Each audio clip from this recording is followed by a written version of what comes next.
Hello, नमस्कार. मला आज अशी गोष्ट बोलायची आहे, की जे माझ्याकडे येणारा प्रत्येक क्लायंट म्हणतो, की माझ्याकडे होतच नाही, मला जमतच नाही किंवा मी खूप वीक फील करतो. मला ना ती गोष्टच शक्य होत नाही, मला बोलताच येत नाही. अरे काय आहे? का बोलता येत नाहीये? त्याच्या मागचं रिझन शोधतंय का कोणी? किंवा विचार तरी करतोय का आपण ह्या गोष्टी का होतायत? तुम्ही जी गोष्ट सतत बोलताय, म्हणजे जर एखादा माणूस एक्सप्रेस करतोय, की माझ्याकडून नाही होत, I can't do this things, it's very मतलब खूपच अवघड आहे, नाही जमत आहे मला. अरे तुम्ही जो विचार सतत करताय ना, तो तुमच्या सबकॉन्शियस माइंडमध्ये स्टोअर होतोय. तुम्ही दिवसभरात जेवढ्या वेळा तो विचार केलाय, तेवढ्या वेळा तुमच्या सबकॉन्शियस माइंडमध्ये ती गोष्ट स्टोअर झाली. आणि जेव्हा तुम्ही एक स्लीपी मोडमध्ये जाता किंवा तुम्ही थोडंसं रिलॅक्स फील करायला जातो, तेव्हा तुमचं सबकॉन्शियस माइंड जागं होतं आणि त्याची फ्रिक्वेन्सी ब्रह्मांडासोबत म्हणजे युनिव्हर्स सोबत कनेक्ट करतो. सो सगळा खेळ आहे ना फक्त फ्रिक्वेन्सीचा आहे.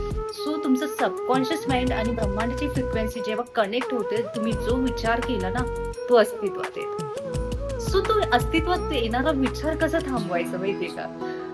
आता आजकाल सोशल मीडियावर असंख्य गोष्टी तुम्हाला मिळतील, म्हणजे NLP असेल किंवा एनी काइंड ऑफ कोर्सेस असेल आणि खूप सारं मटेरियल पण मिळेल. पण ते फक्त वरवरच आहे. आपल्यावर स्वतःवर काम कसं करायचं हे कोणी सांगतच नाहीये. जर तुम्हाला तुमच्या स्वतःवर काम करायचं असेल, तुमच्या विचारांना पॉज द्यायचा असेल आणि तुमचा विचार एक्झॅक्टली वेवरती वर्कआउट करायचं असेल, त्याच्यामध्ये तुम्हाला एक्झॅक्टली पॉझिटिव्ह वेनी काम करायला सुरुवात करायचं असेल, तुमच्या आयुष्यात होणारा चेंजेस हा तुम्ही स्वतः करू शकता. ना कोणी दुसरं व्यक्ती किंवा दुसरं तुम्हाला सांगणारं कोणीच नाही करू शकत. सो तुम्हाला असं खूप मोर इन्फॉर्मेशन हवी असेल आणि तुम्हाला ऍक्च्युअल तुमच्या आयुष्यामध्ये पॉझिटिव्ह चेंजेस आणायचे असेल किंवा तुमच्या विचारांमध्ये पॉझिटिव्ह गोष्टी आणायच्या असेल तर please contact to Shiva healing centre. खाली दिलेल्या नंबरवरती संपर्क करा. मी Sheetal Marathe, NLP and reiki hypnotherapist आहे. सो असं तुमच्या आयुष्यात प्रत्येकजण खूप सारे प्रॉब्लेम फेस करतो. इव्हन मी पण त्या गोष्टींमधनं गेलेली आहे.